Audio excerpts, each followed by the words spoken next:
Hi, I'm Mike from 1A Auto. We've been selling auto parts for over 30 years.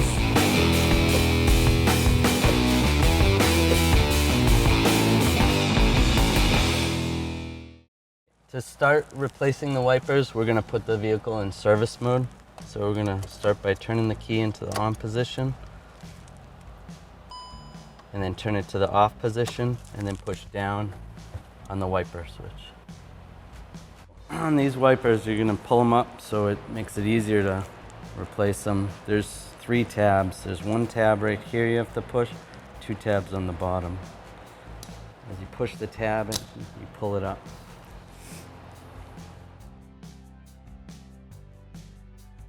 Now I'm going to reinstall them.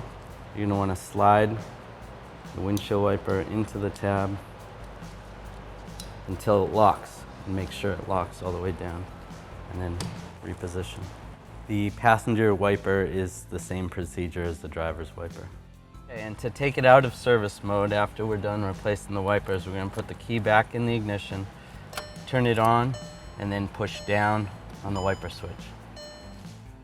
Thanks for watching.